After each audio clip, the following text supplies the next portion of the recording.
All right, welcome back to our little series about parsing. And I had kind of an idea, which is that we're going to add a fake token here. So we're going to call it start. And this value, let's call it start parsing. This is the value you start from when you pass things. And if you remember, the way Pratt parsing works is that you start from some precedence, and then it will consume everything above that. And as soon as it meets something below it, it will stop. And then we use the start parsing because we want to have some tokens like write paren and also other things that will come about now, I think, in this video. Where everything has to stop there, no matter what. So we can go ahead and here, instead of this, we're going to start from, I guess we have to call it int from enum, and it's going to be uptype dot start parsing. So now we can do it like this, and we also have to do that here. In from enum type start parsing, and let me zoom in, and then let's try to run this. So that didn't compile because we had a problem here. So this is the print function. That should never should never try to print start parsing. So I'm gonna put unreachable here. I think we can do that. And there we go. Okay. So it looks like it's still working. Let's see what we were trying to pass. So it calculates 3 plus 2 first, and then 2 times that, and 4 times that. Okay, so that seems correct. We can also try, should make it some tests, so we can just run test, but I don't really want to bother with that right now. Okay, so that's kind of a trick. We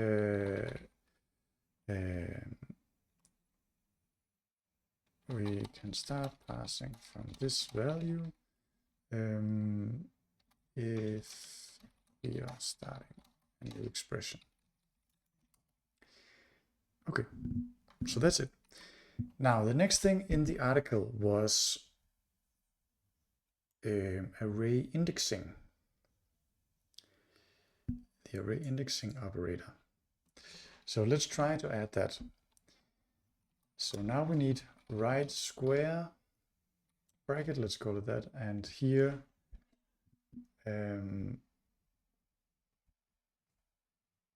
left square bracket. So should that be higher or lower precedence than the left paren? I think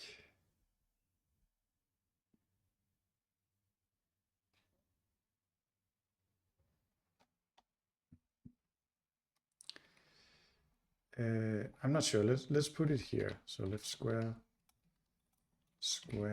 bracket, and we can go ahead and say this one, and in the tokenizer,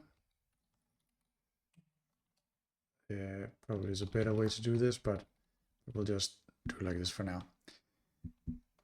Okay, so let's make an expression that we can try to pass. I'm just going to copy paste this again. And we don't have identifiers. So it's actually going to be a bit weird, but we will do something like this. So it does pass the expression, but it does not correctly. It just treats the square bracket as a regular operator, which is not.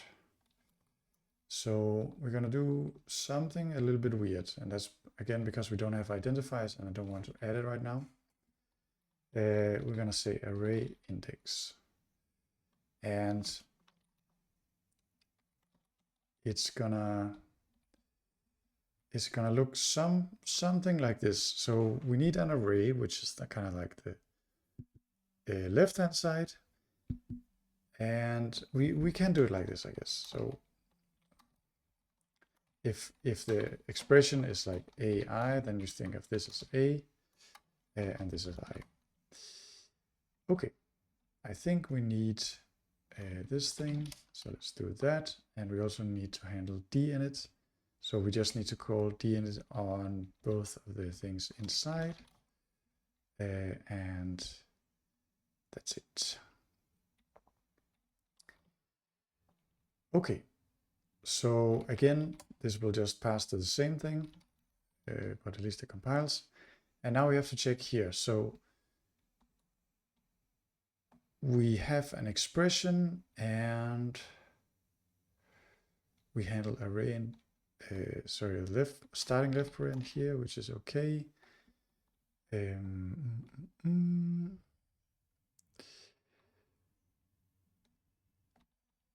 And I guess we need to kind of like check if we are dealing with a left square bracket, because it requires us to do something special.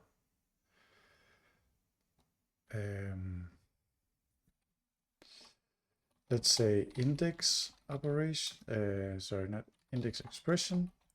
It's going to be an expression where we pass using the leg star from start parsing and with the alligator. And what does it do then? I don't think it consumes the right paren. So we need to do something like this.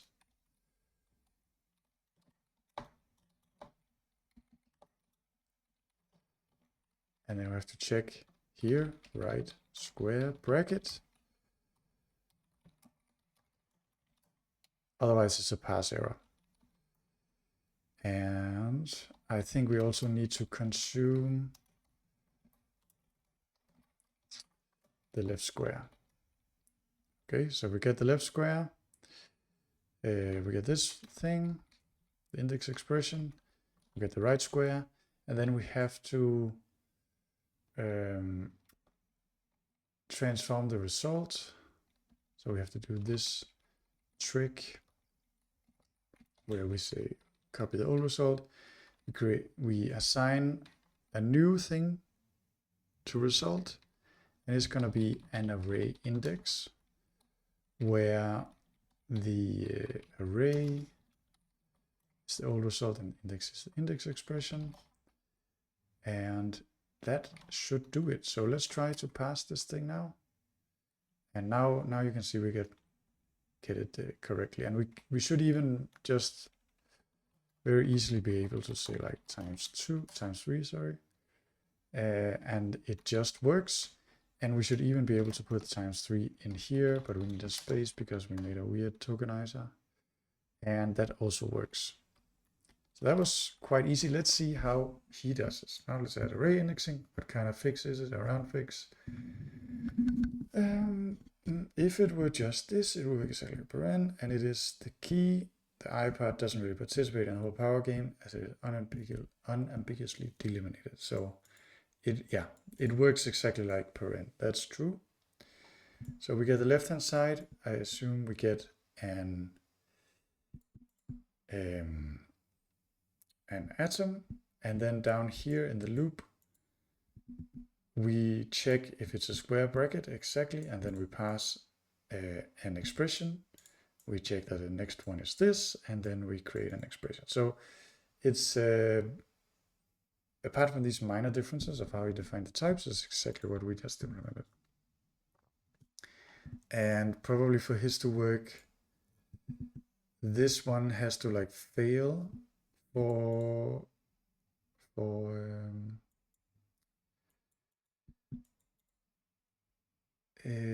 square bracket. Let's see, what was it called? Prefix binding power. Yeah, it panics, so that's fine. Okay, the ultimate boss of all operators, the ternary operator. So we go through the same thing we always do. We are going to add the first the question mark and then the colon. So what's the precedence of those things? I think they have very, very low precedence. So it should be something like a question mark, and basically the same precedence is the colon. It's kind of guessing we want to do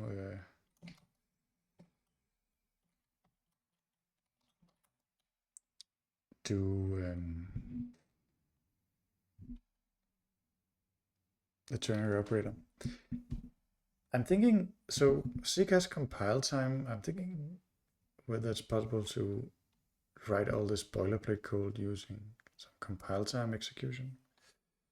But that's probably not something I want to do right now. Again, we need also this boilerplate. So let's do that. And then we need ternary here. So what is that? That has three things. It has the condition, the true branch, and the false branch. So it's going to be something like condition, then it's going to be cannot write true, right? So we can write true and we can write false. And this one is just going to be an expression.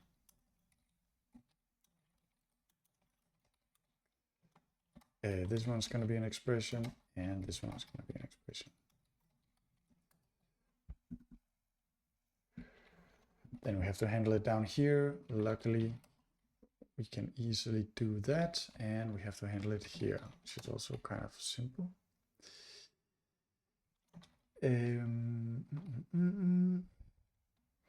So how would it work? We would pass an atom, then we'd go down here, and we would check that it is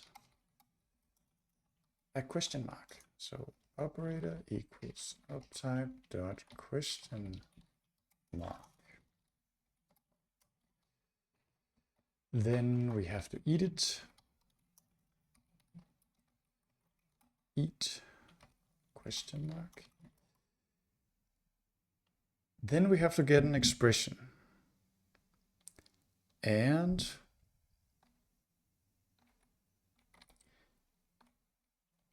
for that reason, we can put the colon here,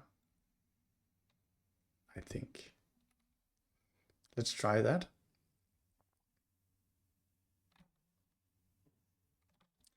And oops, let's go here. Where the hell am I? Let's go pass expression and then down in the loop and here. Okay, so we need the condition.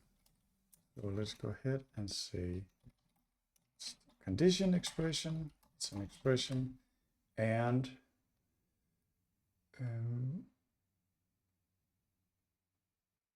we kind of start from here, and we have to reach a colon. So pass expression, and then we check if it's not a colon, then it's an error.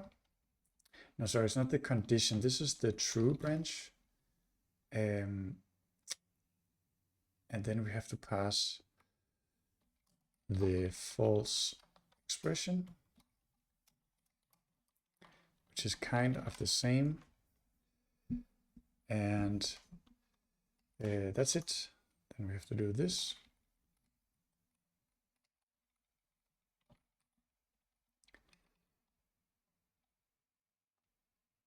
And we get store the result temporarily in this variable, get a new one. Then we're going to create a ternary where the condition is the old result, true, false, and let's check it compiles. It compiles, and now we can try to make an expression that satisfies that. So we have to do something like this. Otherwise it's 0. It looks a little bit artificial. We're just checking that we can pass it. It's not actually doing any type checking or anything like that, because we're just trying to learn how to pass. So I can put another question mark here, and it should actually be okay. It shouldn't fail like that, at least, but I should be able to do something like this, I think. So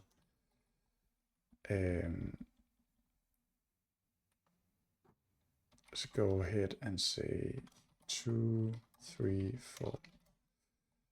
So let's try to pass that, because that's kind of okay. So that works.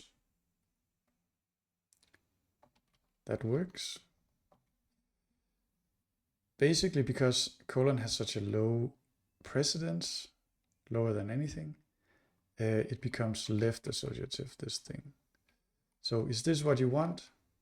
Sometimes people use this for like chained things. So if this is true, then if this is true, do that, otherwise do that. And if this is false, then you do that. So I think it works as you would expect, if you like those kind of things.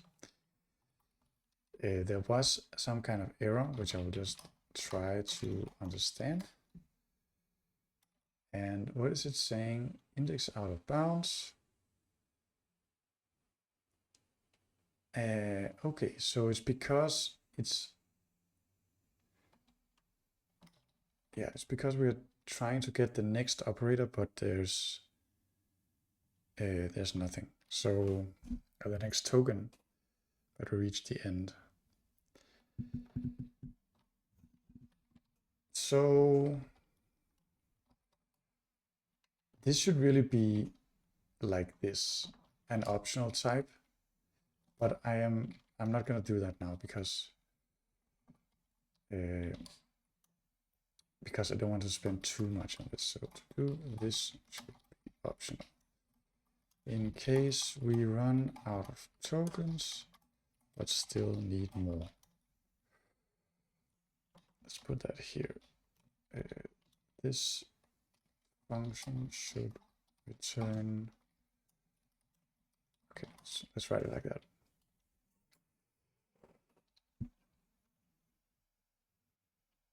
And I guess the same here.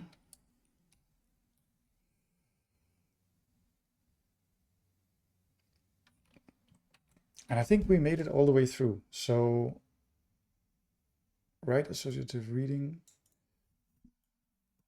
So what is he saying? Prioritize tires. Oh.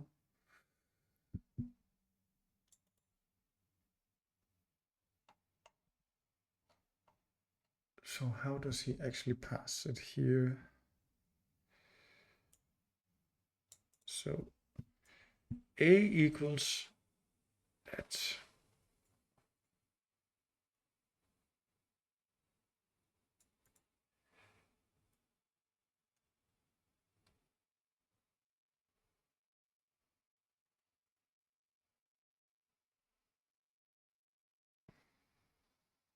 Okay, so it's, I'm not sure if this is like assignment or whatever, but it says, okay, 0, then BC, but this is not what I wanted to check. I wanted to check the associativity. So I'm not sure, right associative. I thought it was better to be left associative.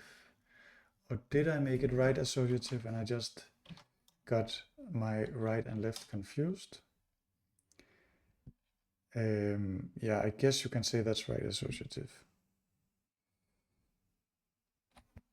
because the parenthesis goes on the right of this first one. Okay, so just confused myself, but we have the same thing. Great.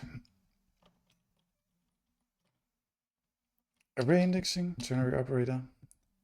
I don't want to add function calls right now, but let's try to just think about how a statement would work. So I am thinking that we will try to pass something like this. But again, we don't have a very good tokenizer, so we're gonna just pretend that this makes sense. Okay, so let's try to run that. It's probably gonna fail. It should fail. Unexpected character number L. Okay, that means we need to add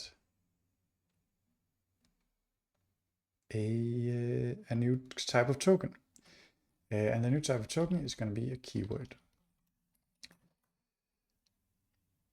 So what we'll see here is, if it's not that, then we start collecting token, and token from substring has to then does all that's checking. Otherwise, it assumes it's an atom, but we cannot assume that anymore. So we have to say if UA token substring is equal to let, and then we have the else here, then the keyword is going to look like that, and we can append that. So now we run this, and we need to cover all cases here. Right. So in an expression, we cannot have this keyword. So that means that here we can just go ahead and return as error.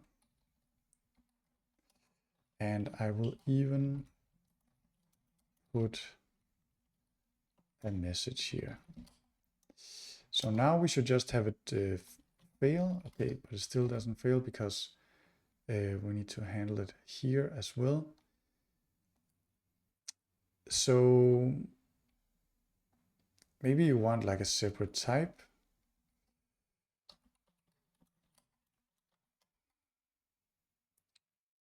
For tokens that are okay to have in expressions and tokens that are not okay, but we're not going to deal with that. So I think this function should be reserved only for parsing expressions.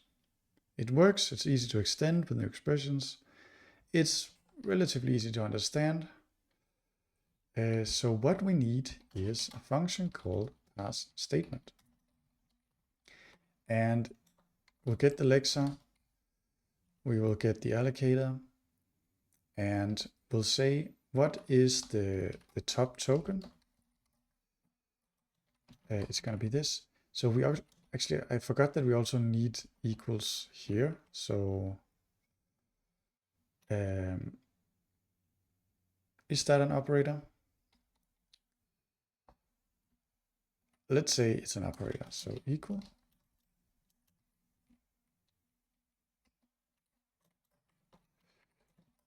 We need those things.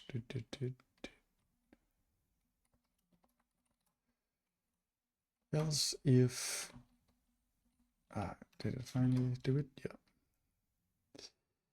And now we kind of also need a type. So let's go back to parse statement. It cannot return an expression, right? It has to return a statement. And now a statement is some kind of, again, probably a tagged union. It's what we need. And it's going to be, let's say, a let. Let's just call it a let, which has a name and a value. Or it's going to be an expression statement, which we can say is just like that. And we don't want to take it, we just want to look at it. So if the top token we need to match on it. So we have to say switch top token. And if it's an atom, something, if it's an operator, something, and if it's a keyword. We only have one keyword, but in principle, there could be more, so we would need to capture it. Now, for now, we can just say, we we got this keyword. And I wonder if we can do something like this, just do anything. And if it is something else, we do this, we pass an expression, and we return an expression statement. And in this case, sorry, not that. In this case, we're gonna say if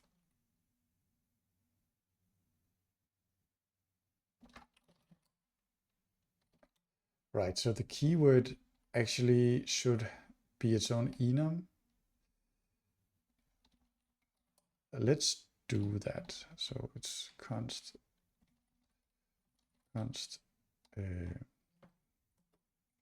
let's call it key W, and that's an enum, and U8, and it's only going to be let. So that's how, I'm just checking the syntax is correct, and here we can say keyword. So it's a keyword, and now we need to fix this function because we don't want to copy a string in. And I think that's it, but the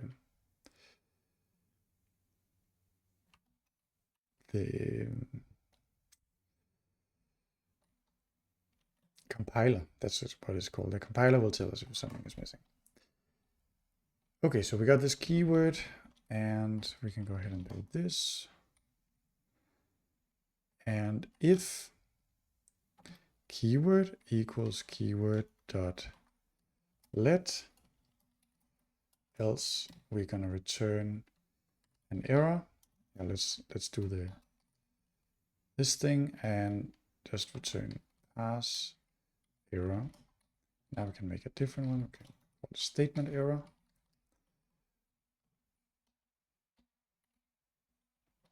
So statement. But anyway, where was I? Pass statement. Pass. Here we go. Anyway, so if it's a let thing, then we have to pass an expression. Now, normally it should just be an identifier. So we'll just first we're gonna consume it. So first thing after let should be an identifier, which we're going to simulate using atom.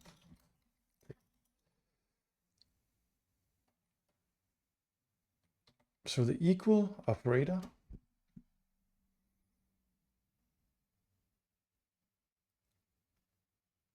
is down here. I'm going to put it before start passing, because then we can go ahead and say name. That's an expression. So we're going to try to pass expression. Then the next thing, yeah, if it's not a number, then it's kind of wrong. So we pretend a number is an identifier. Here we're going to say using a number expression. Okay, so we got a number. The next thing should be equal.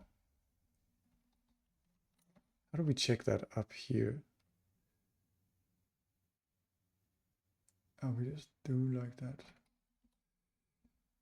But how does that work? Just because the token could be an atom, and in that case we don't really know what this is equal to.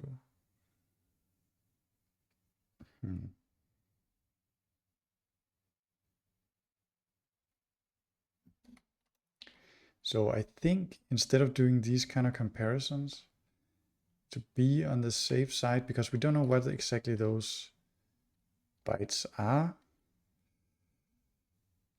so we kind of need a function that's like token is up, and we have token and we have like this, exactly this kind of function. So we have to say token is operator.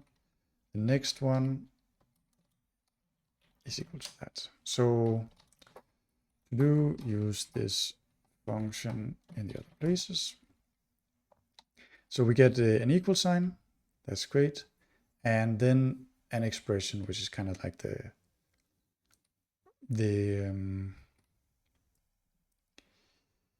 value.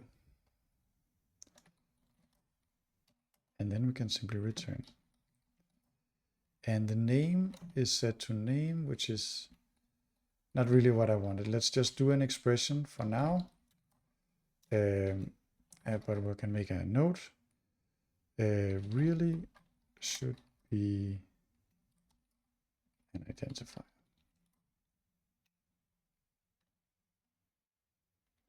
Okay, I think it works now. It doesn't work because of this thing.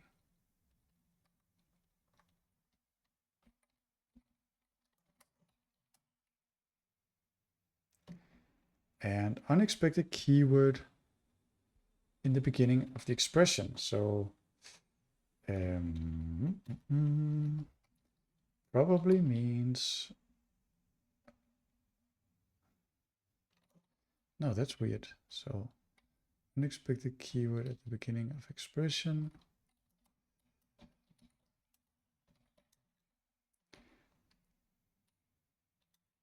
And then we need to capture it. So let's see if we can find out. So it is the let, but I thought we ate that.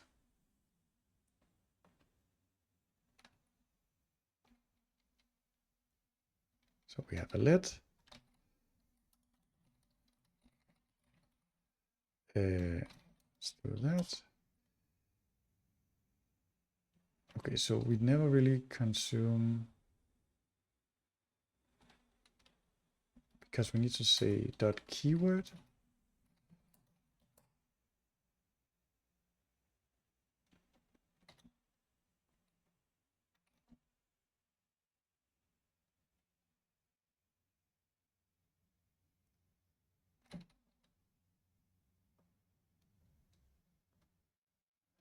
Maybe it's getting tokenized wrong. Maybe it is getting tokenized wrong. So token keyword let. Is it some kind of casing? No, it is lowercase. Then pass statement.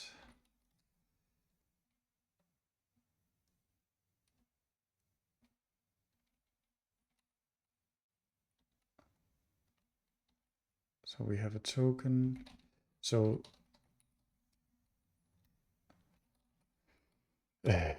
found token in beginning of statement.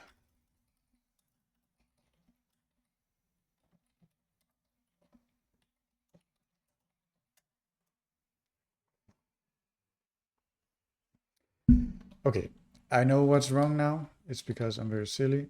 And now that we have a statement, we should not be calling pass expression. We should be calling pass statement, which does only takes the allocator, doesn't take this thing.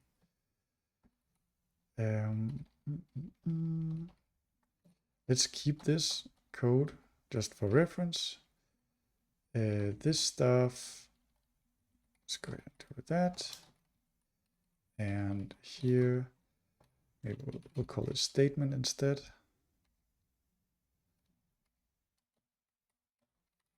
Statement. And like that. Statement doesn't have a dinit function. So we need to implement that. And I think it's quite simple. So function dinit, it's gonna take self like that. Let me see the other dinit. also it takes a const point. That's fine. And it's still not called stmt. I'm gonna change it up here because I keep making that mistake.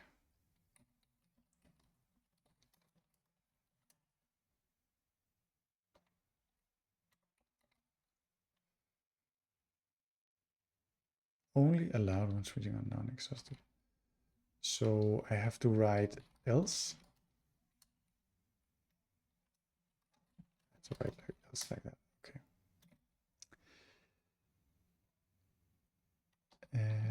479. Fair enough. And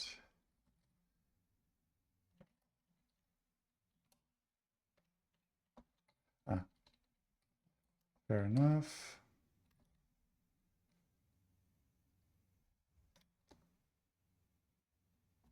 And 495. So we cannot just return a statement. We have to create a statement. A constant pointer, and we assign and return. And like that, we assign, we return.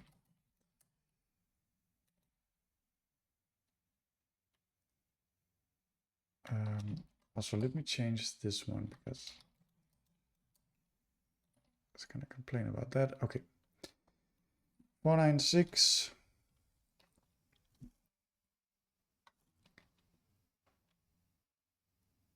And it's because it doesn't know the syntax. And I also don't know the syntax. No, wait, it was like that.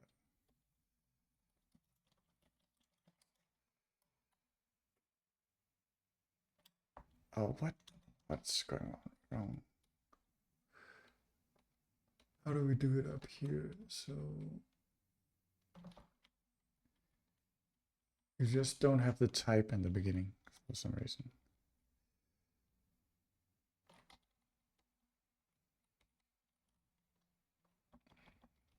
So maybe it is like that.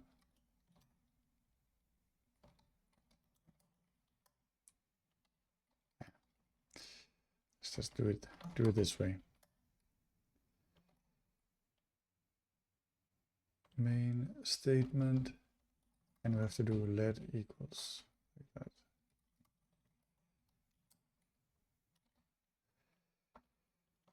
Okay, and still not anything like that.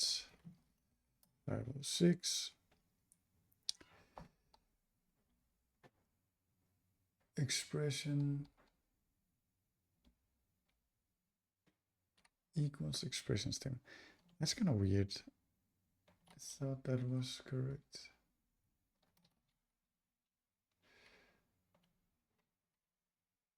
It's because it's not like that. It's just like that.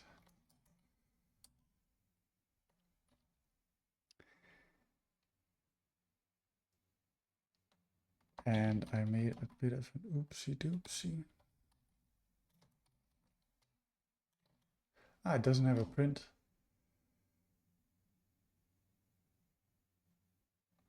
function.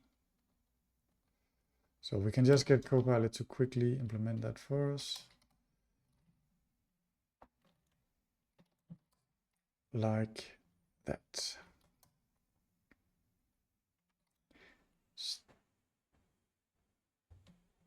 And we're leaking some stuff. Even though we do de-init. So what did I do here? I de-init is what I commented out. So the de-init function for the statement is wrong.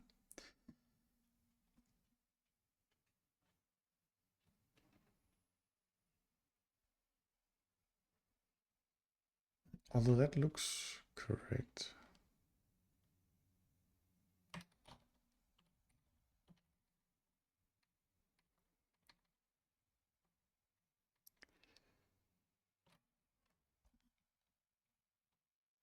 It's exactly the same that we had here. except that we did kind of capture it, so why don't we just, this should not be it. This one, let's call it yes.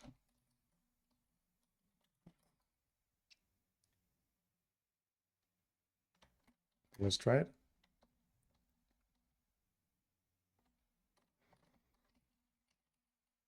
It has to go on that side. Fair enough.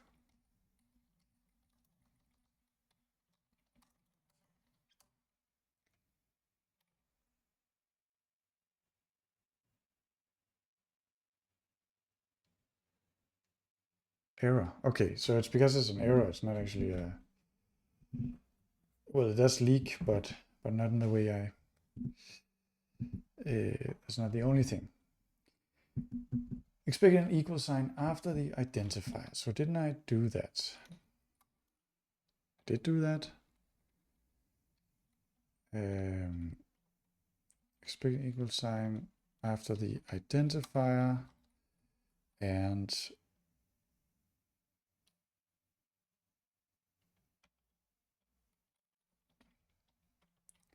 maybe we will do this.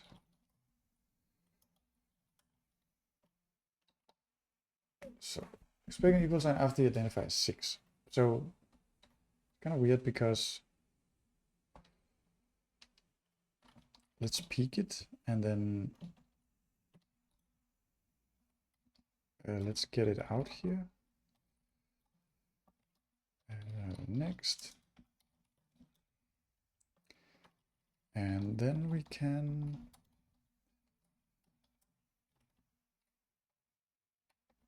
put it here, std debug. What did we get?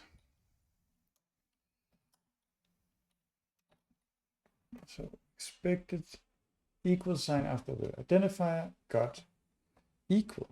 So that's great. This function doesn't work.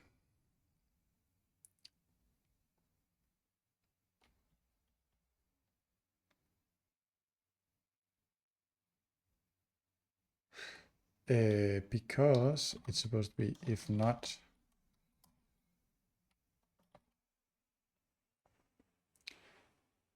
Unexpected operator at the beginning. So now we can go ahead and eat it. And it works. Okay. Finally.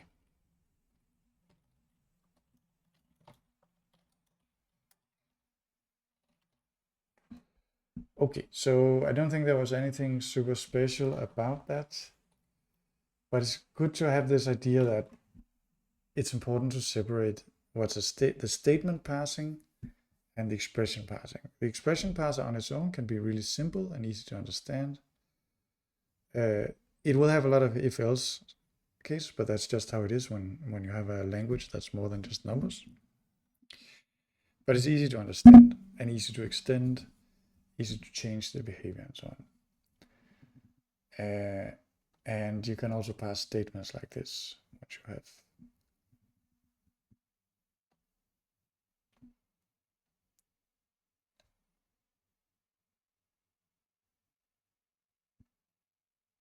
Yeah. Interesting how you pass something like blocks. I guess that could be thought of as an expression. And then it's kind of handled like parentheses or square brackets. But anyway, I think that's it for now.